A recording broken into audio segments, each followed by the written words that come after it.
Einen wunderschönen guten Abend. Herzlich willkommen beim Kölner Weinkeller Winzertalk am 29.09. Live zu mir zugeschaltet Jean-Claude Rieflé aus dem Elsass. Herzlich willkommen. Hallo, darf ich mal sagen. Hallo, zu alle. Eines gleich mal vorweg, falls es Fragen gibt, einfach, wir haben eine Chatfunktion, einfach stellen und so viel genug dazu. Meine Wenigkeit ist bekannt, aber Jean-Claude ist nicht bekannt. Jean-Claude, erzähl mal, wer bist du und was machst du eigentlich? Also zuerst mal schönen guten Abend an alle. Also zuerst entschuldige ich mich für mein Deutsch, das ist nicht ganz perfekt. Also ich verstehe alles, aber es kommt auch, dass ich wahrscheinlich auf Englisch antworte. That's absolutely good. Yeah. Okay, so I continue in English if you don't mind. So I'm from Domaine Rieflé. Now at this time of the day, my wife is not here, so I'm supposed to be the boss. And I'm involved already with my two sons, Thomas and Paul, who are working. We are working together since about 10 years. And of course, it's a family company. Our story starts in the really beginning of the 18th century. At that time, our ancestors were not wine producers because they were immigrants. You know that around 1680, we changed management. We became French. And unfortunately, there were very little people surviving in the region because of the war, 30 years war itself, but also because of the pest, disease, and so on. And the King of France, Louis XIV, who built Versailles, he invited Gastarbeiter, die kamen so 200 Kilometer den Bodensee herum. Also unsere Familie kommt aus der Gegend von Lauingen in Bayern. Ja. Aber dann, wenn man Immigrant ist, continue in English, you cannot be wine grower because a wine grower needs land. And if you are immigrants, you have only your brain and your muscles to get your food. And so the first generations were shoemakers. But okay, it's important also to have good shoes. And it's only in the middle of the 19th century, in 1850 about, that one took the shortest way to become a wine producer. He married a wine grower daughter. And since that time, we are from generations to generations wine producer.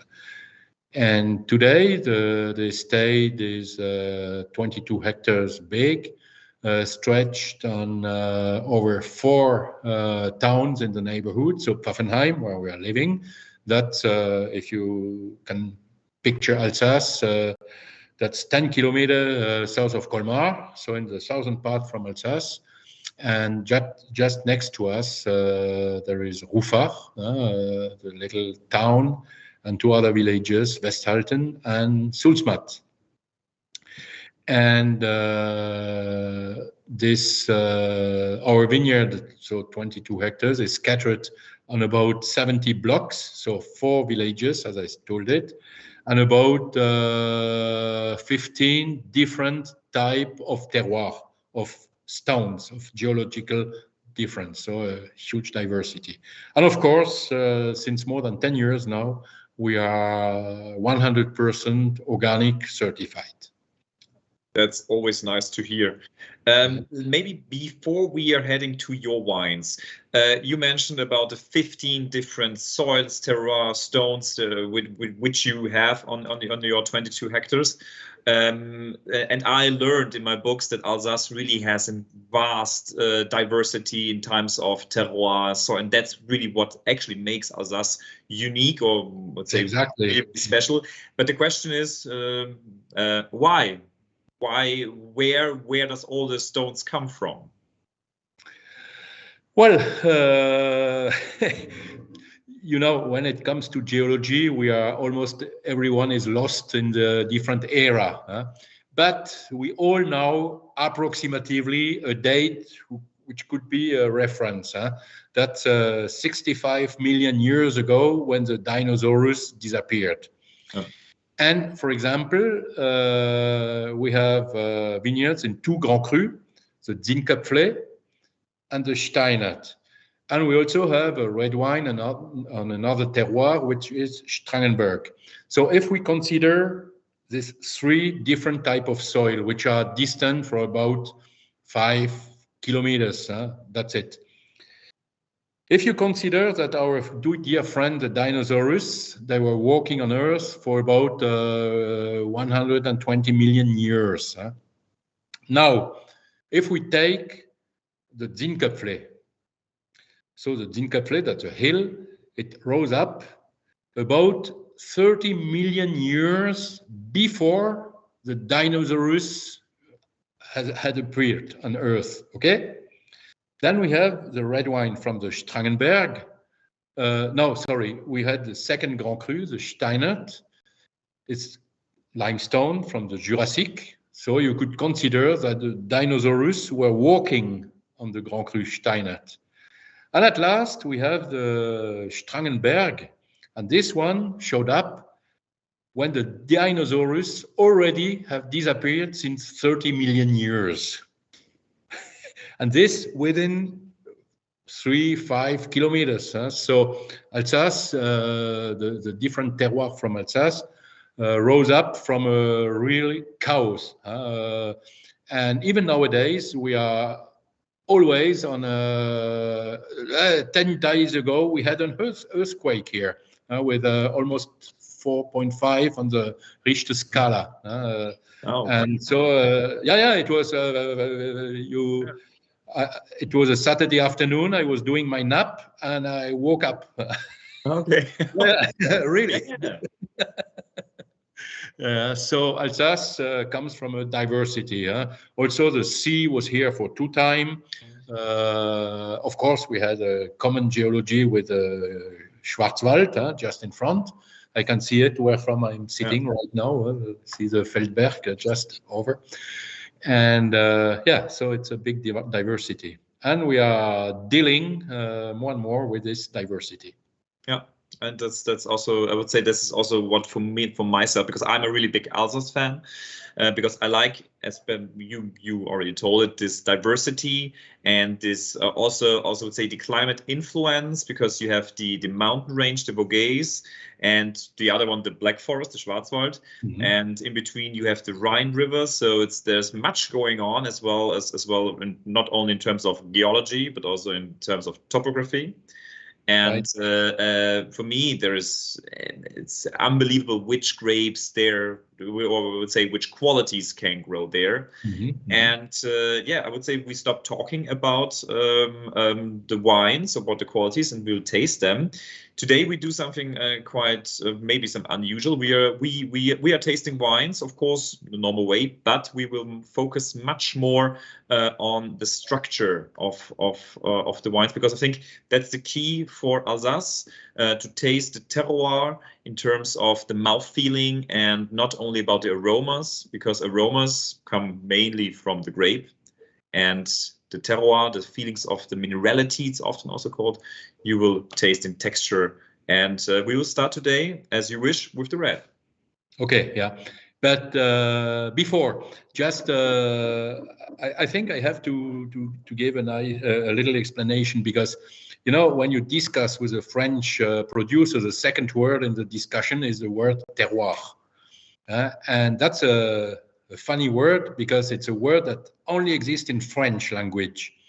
And by the way, I'm always delighted to say that in English, in the wine vocabulary, there is also a word that doesn't exist in French, and it doesn't exist in German either. And this word, so in French we have the terroir that you cannot translate, and the English word that you cannot translate either in French or even in German. Guess what it is? That's winemaker. Weinmacher. Winemaker. Winemaker. Weinmacher bedeutet nichts. Actually, we in all the industry, we know only one real winemaker. This guy transformed water into wine 2,000 years ago, and we know how he finished. So terroir is really the key. And the terroir, that's a concept that unites 4 elements, not the 4 elements, but 4 elements. First, type of soil in terms of geology, a specific kind of weather, the climate, even microclimate, an agricultural production, in our case grapes, but it can be cow milk to do a specific cheese and so on. And the fourth element, that's what we call the human fact, in terms of know-how, in terms of local history, and in terms of local culture. And if you combine these 4 elements, you get something who has a huge identity that you cannot relocate somewhere else. And you know, in Elsass, this is very important because Elsass is not only, and by far not only, the varietal, Riesling, Gewürztraminer, okay, that's fine. So far, we need grapes to produce wine. But our real identity that gave us a world level and side, that's terroir. I think it's important that our people tonight understand this. I think when I'm talking to people or people talking to me or colleagues of me, I think the most word we're using in French, or the French word we're using, is terroir. Everyone is talking nowadays about terroir, the good terroir, something like that. But I would say it's a little bit more. Maybe it's a little bit overused sometimes. But I think Elsass, when we talk about terroir, we are definitely 100% on point. So yeah, just to give an let's see it. Does it work? Étouffé. L'étoffe. Pardon. Sorry for my French. Year 2020 we have in our glass. Und schon l'étoffe, das heißt das Stoff, Tissu, schon für die Taktil. Also Rotwein im Elsass, das ist, ich kann nicht sagen wirklich neu, denn wenn man zurückguckt in die Geschichte, so im 16., 17. Jahrhundert hat man im Elsass viel mehr Rotwein als Weißwein produziert. Und natürlich mit viel mehr Traubensorte als heutzutage. Heutzutage haben wir nur Pinot Noir. Und es hat gewechselt später, denn das Klima hat sich schon gewechselt, ist kühler geworden und so weiter. Und jetzt ist es erst seit, ich würde sagen, 40, 50 Jahren, dass man wieder den Potenzial für Rotwein entdeckt hat. Und mit dem Klimaveränderung haben wir jetzt das Bourgogne-Klima. Also haben wir auch die Weine, die dazu passen. Ja, absolut. Ja, also das ist einfach, wie gesagt, das hat schon was Burgundisches, wenn man sagt, die Frage ist immer, was ist Burgund? Für Burgund ist für mich immer Feinheit, Eleganz, so nach dem Motto. Und das hat man hier eigentlich auch sehr, sehr, sehr, sehr schön. Gerade wenn wir jetzt mal die Aromen wirklich mal, natürlich, das hat diese schöne Kirsche und das, was halt Pinot Noir an sich hat, dieses Erdige. Aber ich glaube, und das ist der Unterschied, das macht diesen Wein für mich jetzt auch aus, dass er einfach so eine gewisse, wirkliche feinkörnige Textur hat, so ganz, ganz, ganz seidig, könnte man schon fast sagen. Und das ist und einfach so eine gewisse Rundigkeit und eine schöne Saftigkeit. Und es ist einfach so richtig, man freut sich auf den nächsten Schluck und es hinterlässt quasi so ein wohliges Gefühl, ohne zu belegen. Das ist halt für mich immer typisch Säure, Mineralität und alles in perfekter Balance. Ja. Mhm. And this what you explain, this very soft character and this soft texture, that's really the signature of the limestones. And you know, when you talk about limestones, limestone is always linked to clay, to lame, and that always provides this roundness, and that's really the signature.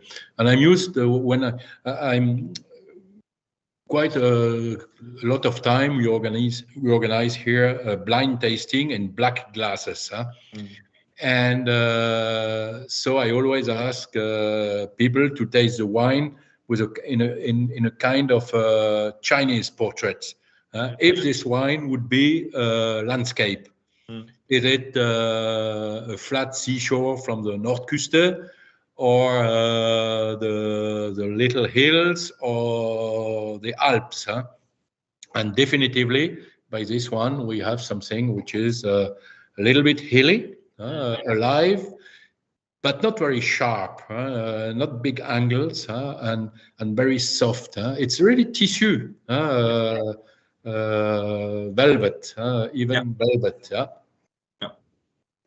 And what I absolutely fascinated about is the length, because as you explained, there's still, I would say, the all those flavors, the minerality, and really what's going on, the fine grained tannins, they are staying, and they are not, I would say, they're not, they're very, I would say, mouth-watering, and I really like them. They're not really aggressive or something like that. They're not they're not turning bitter, because oftentimes you have those wines which seems to be quite elegant, but then they're turning bitter in the end. And that's a good thing about the French. They know also how to use oak, or the right amount of oak, not about the new one, maybe about the bigger cask, just to have the slightly thing, not really the impact, but the support of the micro oxidation and so on. And this is the key for really elegant. Of course, that's a human factor, I would say, in Terroir. Yeah. And also the human fact in terms of culture, I would say culture, because we have this in Elsass. We have this kind of not this kind. It is a double heritage. And personally, in my background, in my history, I've studied. I spent a while in Burgundy. And maybe I'm more under the Roman style influence than to the Rhine style. And when it comes to wine making, sorry, I have to use this word, this fucking winemaking word. But first, of course, all these wines are barrique aged. Not only aged, vintage 22, we will put them in barrique on Monday. And so the malolactic fermentation, the second fermentation, is proceeded in the barriques. But on this cuvée, specifically on this cuvée, we don't use any new oak. And to me, the oak, is just like how to call this, a little makeup under beautiful eyes. You don't need to put a lot of makeup, and actually we make wine with grapes and not with a piece of wood. There are many, I would say, winemakers. They are really winemakers, because they are taking the grapes and transforming it just to any kind of, for example, red wine, which is over oaked and really tastes. You don't taste nothing than the oak with types of full-bodied grape varieties, and that's a pity, because I think also in overseas you have great terroir as well, and they tended to use too much from everything, and but when you're now tasting, for example, when we're sticking with Pinot Noir from Oregon or something like that, they are doing magnificent wines there. Exactly. And this is it's a long time ago that the overseas are not making. And to me, the interest of barrique, we taste after that one of the white wines, which is barrique aged as well. And to me, what is important with barrique is just that the share between the volume and the contact surface with the lees is much higher. and that's important. It's not the wood itself. Okay, with the wood you have a little micro oxidation, so that's okay. But the main fact with barrique is the lees contact with the wine, which is the surface is much bigger than in a big vat, even in a big oak vat. Yeah. Good start.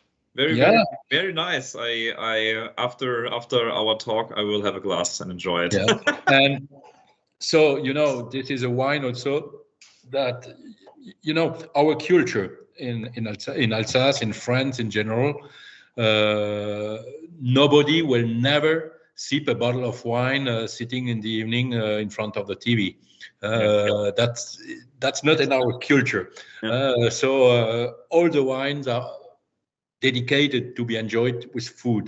These are all food wine, and with this Pinot Noir, that's especially nowadays with its freshness, it's something that can meet meat, grilled. I'm always very amazed. We have quite big business in the US, especially Texas is a great market, and down in San Antonio, they enjoy this type of wine sitting on the river with a chili con carne or whatever, Tex-Mex food, and it matches nicely. Yeah. I can really imagine that this works very, very well.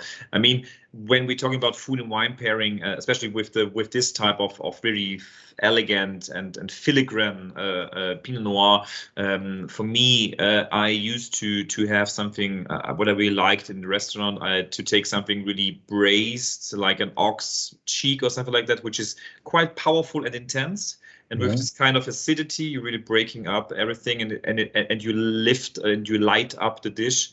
But this one, I'm personally like to eat also vegetarian, and vegetarian food and red wine is often quite complicated because the proteins are missing. But this one I really imagine very, very well when you having, now it's the cap season, so Steinpilz. When you're doing this with a risotto or with some pasta, some really intense mushroomy flavor, and this Pinot Noir should work wonderful as well. Yeah, I'm getting hungry. I get caps right. Beautiful. So I think we're sticking with the Burgundy grapes. Let's go for the Pinot Blanc. Yeah.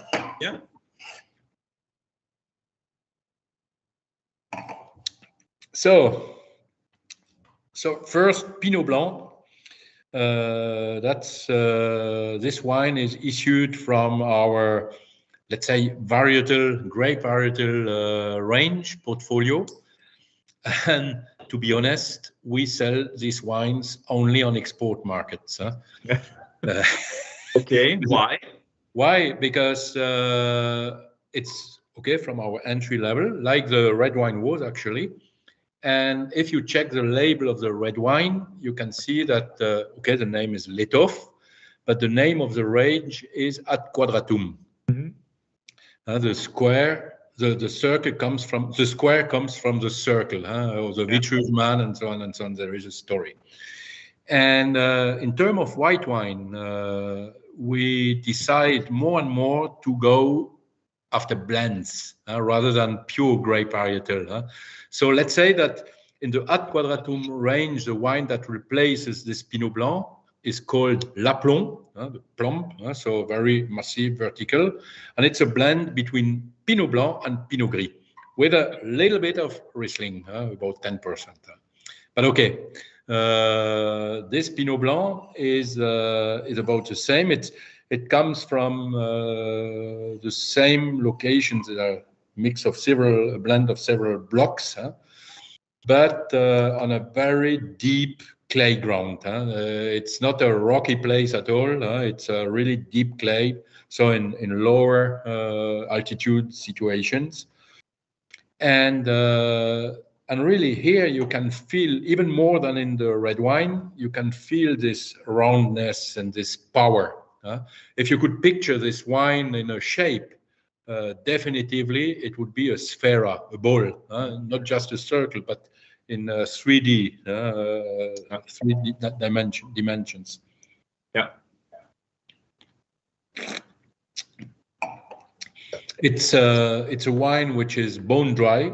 There is absolutely no residual sugar, and but it's a wine that was all partly barrique aged with a very long lees contact. Of course, he made his malolactic fermentation. So sometimes people say, "Hey, why don't you have a lack of acidity? So why do you do the malolactic fermentation?" I say, no.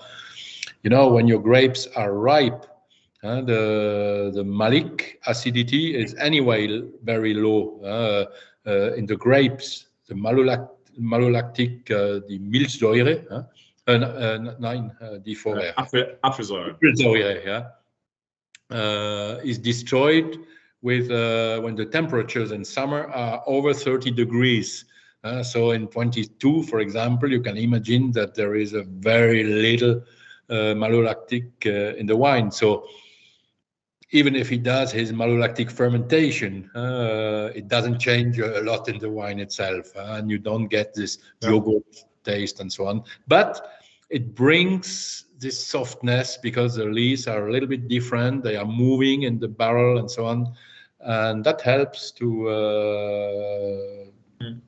bring a certain constitution to the wine.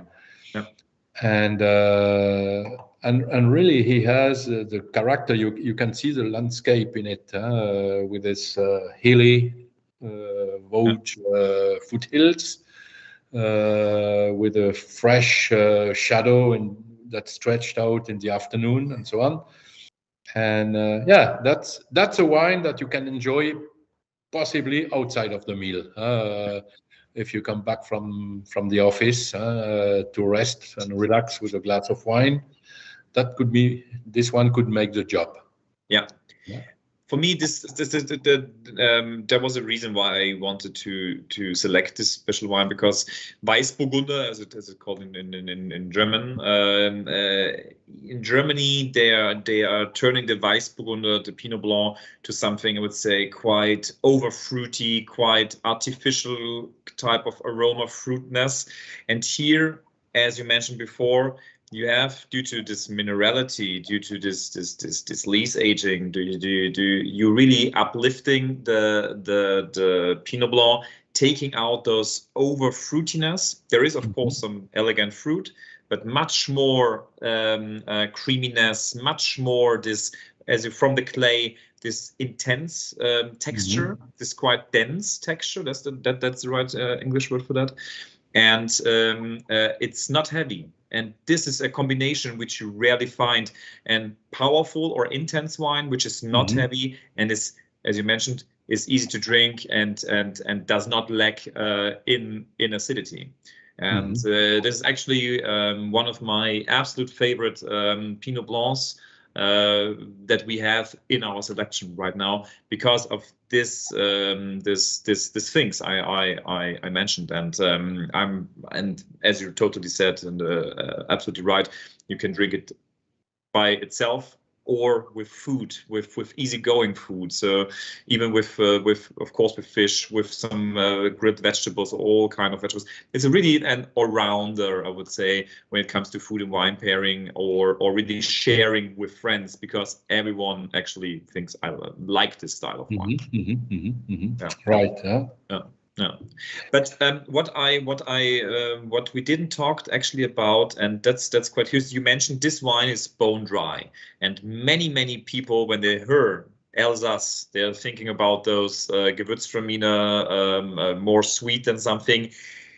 Did you also produce, let's say, 20 years or in former times also that style, or was your style always dry and more, let's say, now we call it modern? Yeah. Thank you for the question. Ask me this question. Yes, of course, I sinned as well in the past. And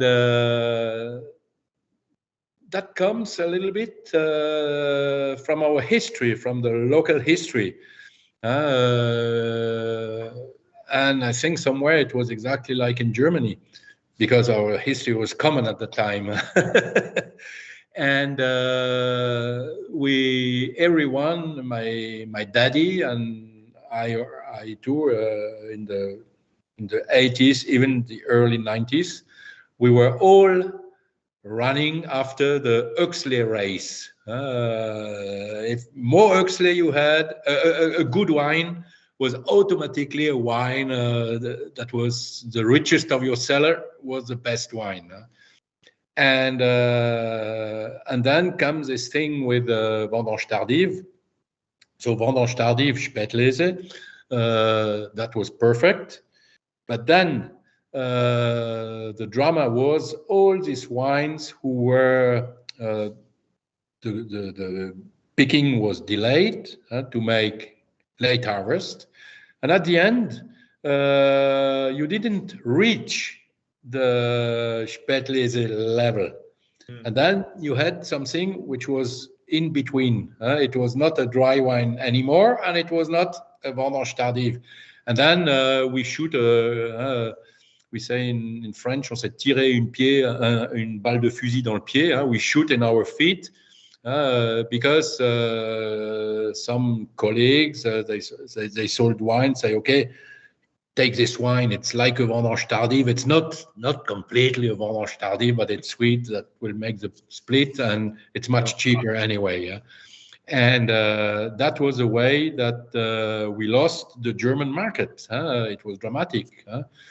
And so it's only since, I would say, 20 years now that we made again a move to something drier. But also, you know, the sweetness, that was also, to be honest, that was also a kind of makeup somewhere. Ach, schöne Säure. Yeah. Die schöne Säure, naja, das war vielleicht nicht immer so schön. Ne? Und naja, and then when the things with the terroir, with the single vineyards and so on showed up, to put, I have some stones here, to put a stone in a glass of wine through the sip of the plant, then you need to adapt and to make it that you customers can feel it. Then you need to apply for another way to manage your vineyards. And when this move arrived, then it changed. Then suddenly we discovered that to have a great wine, a ripe wine, you don't need to wait until the botrytis, and not always the noble one, made the job. A dry wine, physically, grape is ripe when it shows 13, 13.5, possibly 14. Okay, in a hot vintage, why not? But what's over, that's bullshit. It's just sweetness, makeup, whatever you want. Yeah. That's very well said, and I think, as you mentioned before, when you think about the 70s or 60s or 80s in Germany, when you think about the acidity levels they had in the Mosel or Rheingau or something like that, they had to be sweet to be drunk. And I would say also at that time, sweet wine always get, I would say, all the attention. You had the Trockenbeerenauslese and so on, and it's going on, and they're getting the gold medals and whatever. But thankfully it changed, that we are now drinking, I would say, more easy drinking wine, more wines which are ready to drink after a few years, and having great complexity and don't need sweetness. That's sure, exactly. Yeah, exactly. Yeah, very nice. Yeah, it's wonderful how this wine develops in the glass. That's I'm really felt in love a little bit. Maybe maybe I'm getting too much excited about it, but I really like it. Wonderful.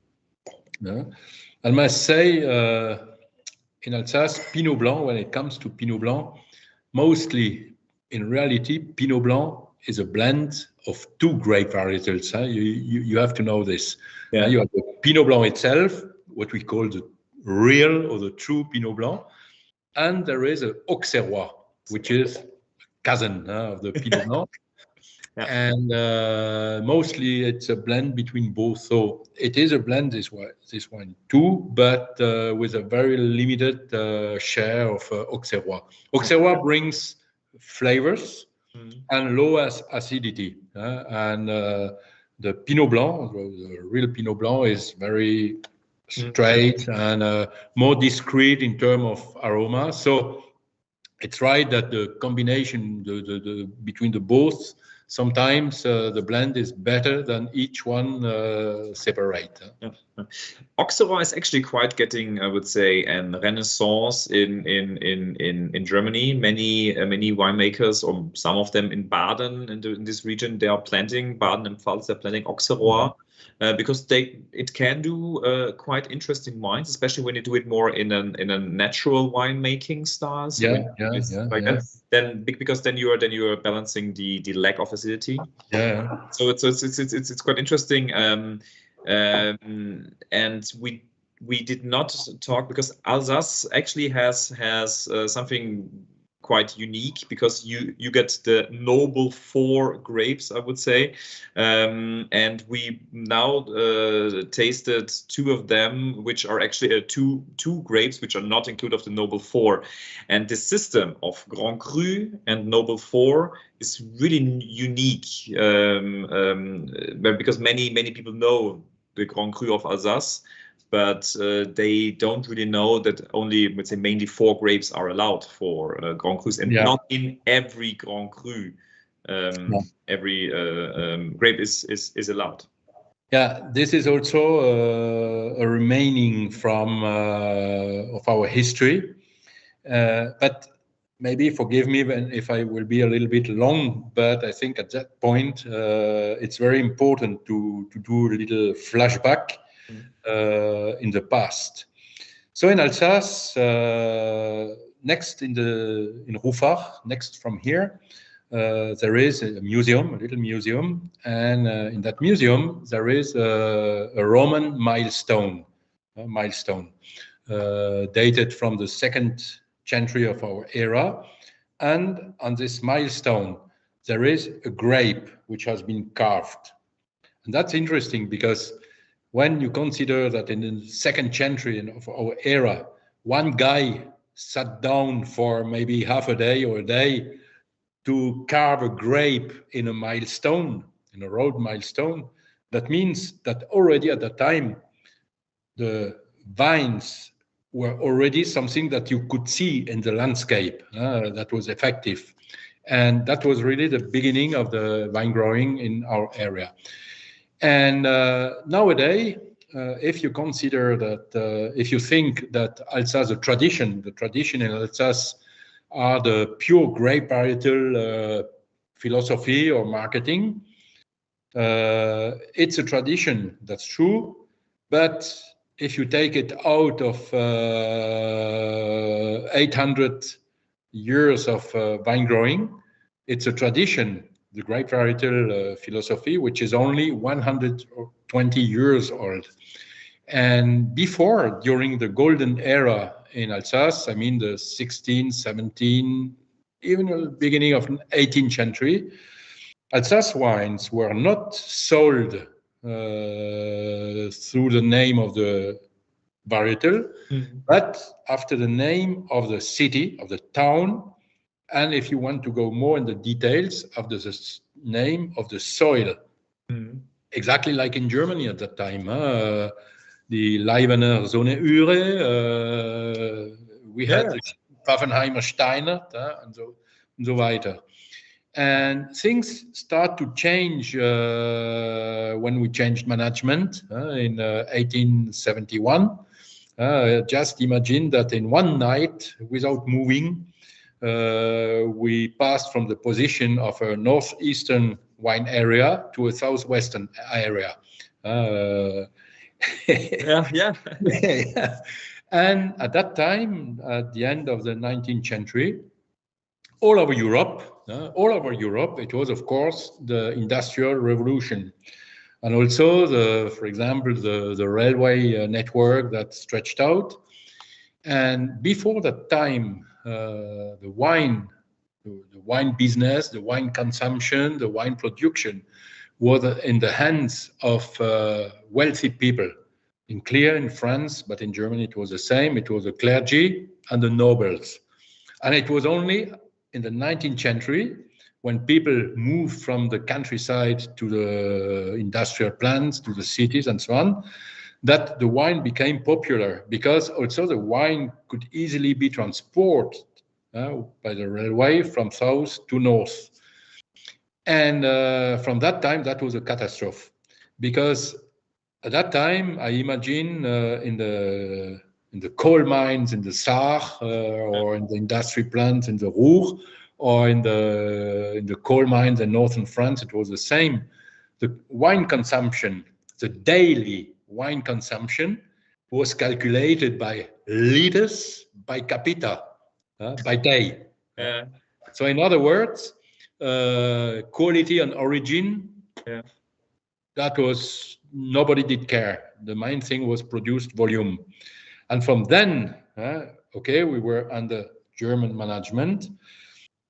So after all, to feeding the workers in Ruhr, blending a Riesling from Elsass with a Riesling aus der Pfalz, at the end it's always Riesling, and go ahead, do it.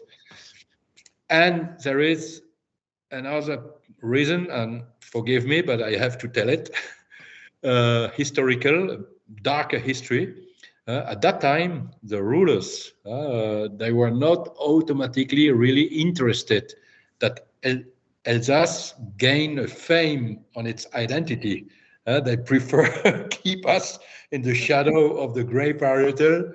And then what happens in 1919 or 1918, when the French came, the soldiers, they were peasants, farmers from other parts of France. Most of them were not used to drink wine at all. In northern France or in Normandy, Bretagne, they drank beer or they drank cider and so on. And when they come to Alsace, they discovered this. And in those who were used to wine, they drank blended grape varietal wines in Languedoc, in Bordeaux, and so on, not in Burgundy. And when they came to Alsace, they discovered a very exotic concept that was pure grape varietal wines. Plus, for them, for these guys, very exotic varietals. I mean, Riesling, Gewürztraminer, Sylvaner. For them, it was outstanding. And that was the way that we put in the brain of French consumers first, that Alsace wine is not origin, it is varietal wine. And nowadays, we still are on this remaining. And I have to admit that I'm part of this producer who try to switch back more on the Roman side of the origin of the terroir and so on and so on. Which is actually more French, because Alsace is the only region, as you now mentioned, that who is writing the grapes on the label. All the others are more on the village or generating way of declaring what's inside of the bottle. And the reason why also I try to jump away from the varietal dictatorship now with the climate change. We know exactly that in Alsace, in about maybe not even 20 years from here, we'll have the same climate than nowadays, which is nowadays in the northern part of the Rhône Valley, Saint-Joseph, Tain-l'Hermitage, and so on. So we could ask ourselves, what's going on if the climate change in Saint-Joseph or in Tain-l'Hermitage? They have wonderful red wines, for example, but not made out of Pinot Noir, made out of Syrah. So should we plant some Syrah in the future? In no way. In no way. Just because if you take always the four elements of the terroir, if you take the historical and cultural aspect, there was never Syrah in Alsace. So if you don't know where to go, just look in the back where you come from. And if you check in our records in Elsass, for example, I take now once again the example of Pinot Noir. In the past, we had much more red wines. And among the grape varietals we had at that time, we had one which was called the Schwarz Riesling. And this varietal, for example, and many others, has been rejected because in the 19th century, the climate cooled down, or in the 18th already, and they didn't ripe enough, and so the wine was uninteresting.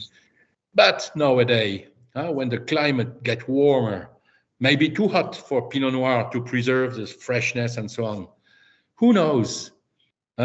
Doing field blends, and I say field blends, with 80% Pinot Noir and maybe 20% of this ancient red wine varietals. We totally respect the history and the culture, but we adapt to the climate change. But then, of course, you cannot name your wine anymore Pinot Noir because it's a field blend, but you can name it after the name of your town or your terroir or your little block, the Lage. That's the key point. That's a very good concept, because as you mentioned, you are really respecting the culture of the area and developing, or let's say doing a kind of renaissance of different grape varieties. And I think I am from Austria, and we are also rediscovering old varieties because they are maybe much more adapted to climate changes. And for example, in Austria, it is Welsch Riesling, which really getting a renaissance because they have low alcohol and they long ripening, and they are doing wonderful in the now getting warmer climate. And I think the way you described it, it's a perfect adaptation to the changes that are coming, of course. And I think we saw it this year, or last year and this year, how dramatic it can be.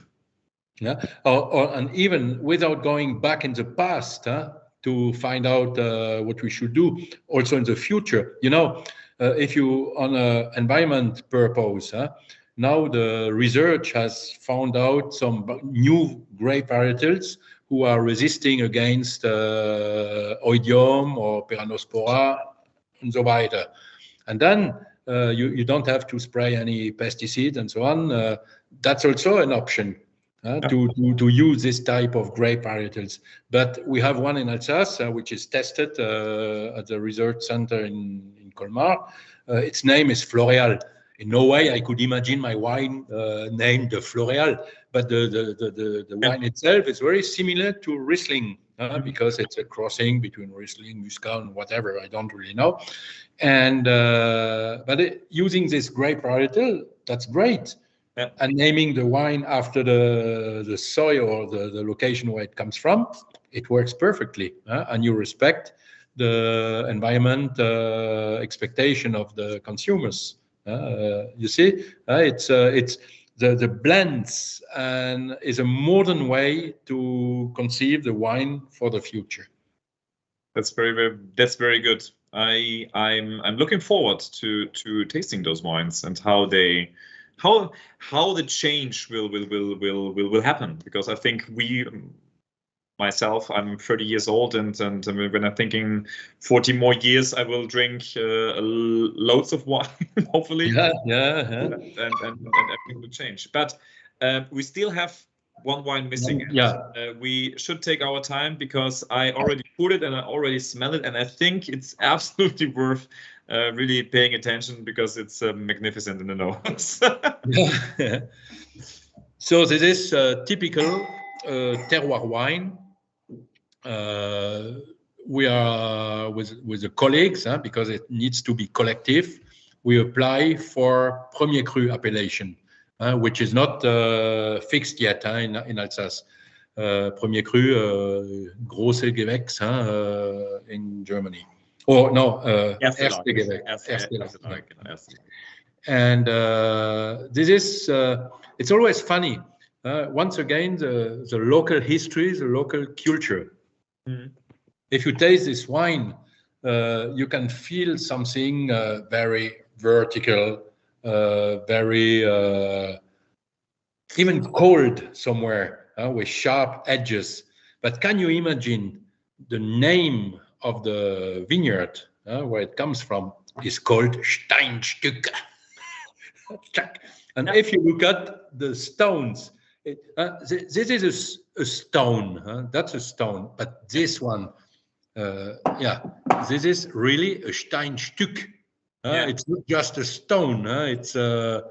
It's wonderful. Mm. Even when you hear the name of the wine, you can imagine how the terroir looks like. Now we have another one, for example, the Grand Cru, a Grand Cru, Zin Köpfle, Zin, Sonne, sun, Zin Köpfle, sunny head, that's not me, which is so brilliant, but anyway.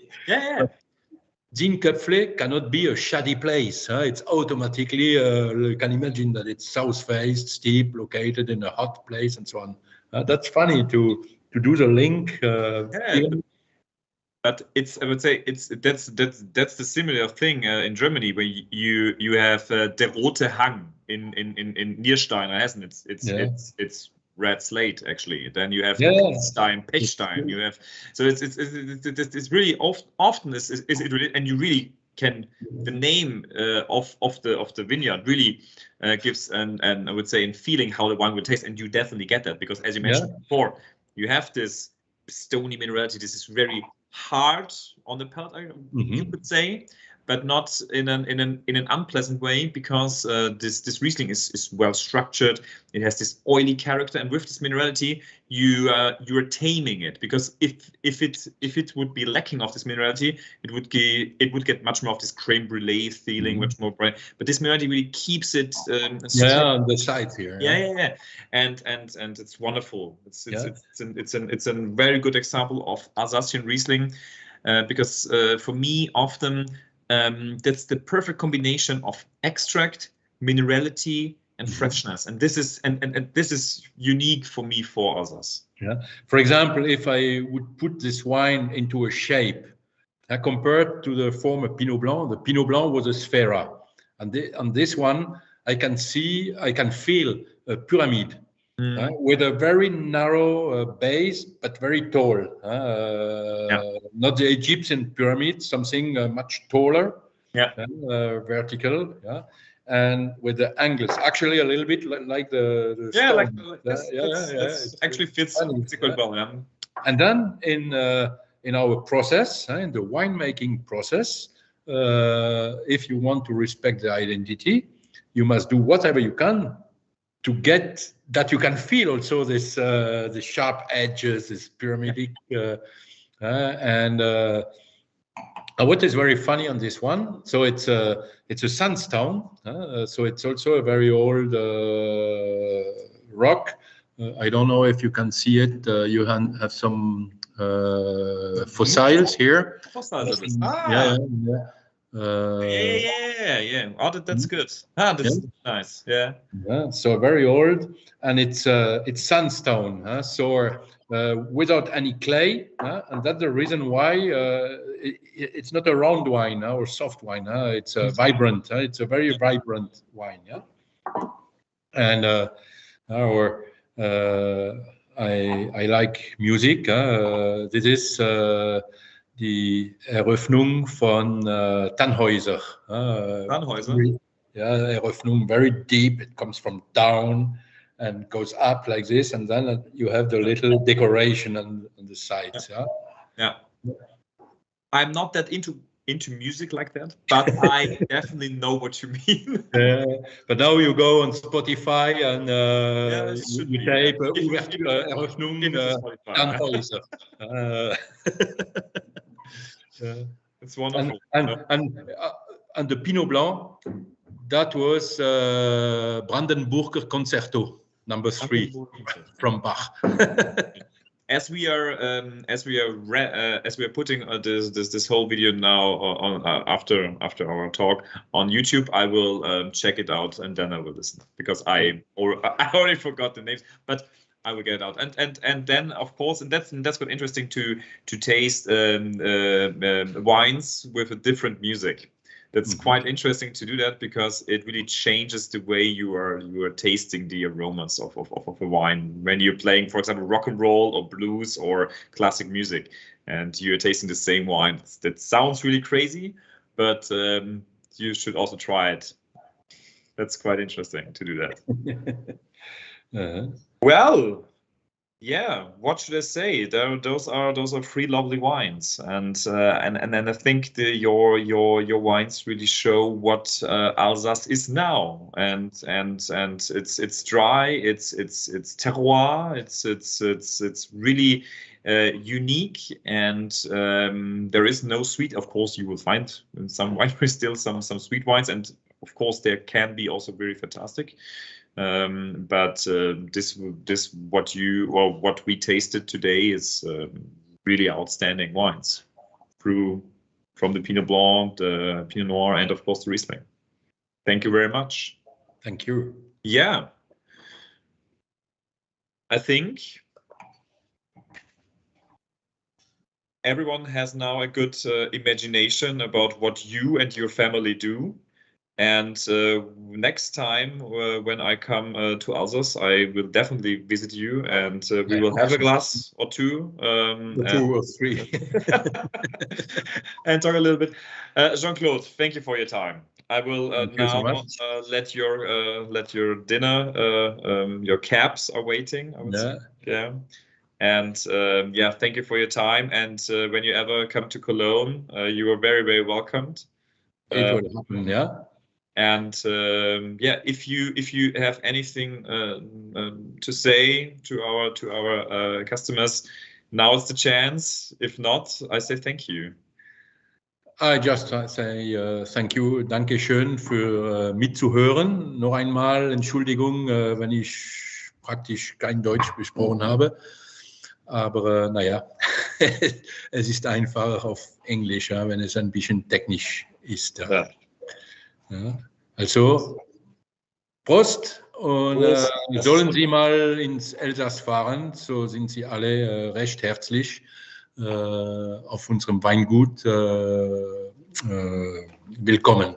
Wir haben auch die Möglichkeit, eine Fahrradtour, mit elektrischer Fahrradtour, durch einen Weinlehrpfad fahren mit Audioguide, ja, auf Deutsch, wo Ihnen alles erklärt über die Terroir, unsere Methoden und so weiter und auch die Landschaft. Ja. Mal einen schönen Tag mit uns und bei uns zu verbringen. Und abseits vom guten Wein kann man im Elsass auch sehr, sehr gut essen. Das Essen das kommt noch hinzu. Ja. Wunderbar. Jean-Claude, vielen lieben Dank. Dankeschön. Für alle nächste Woche, selbe Zeit. Jetzt nächste Woche geht es zum Roten Hang, was ich vorher angesprochen habe, mit dem Johannes Hasselbach. Das Weingut Gunderloch ist nächste Woche dran. Und da gibt es auch wieder Riesling. Und ja, für alle, die jetzt bis zum Ende durchgehalten haben, vielen lieben Dank fürs Zuschauen und ich wünsche noch einen schönen Abend. Bis zum nächsten Mal. Tschüss. Dankeschön. Prost. Prost.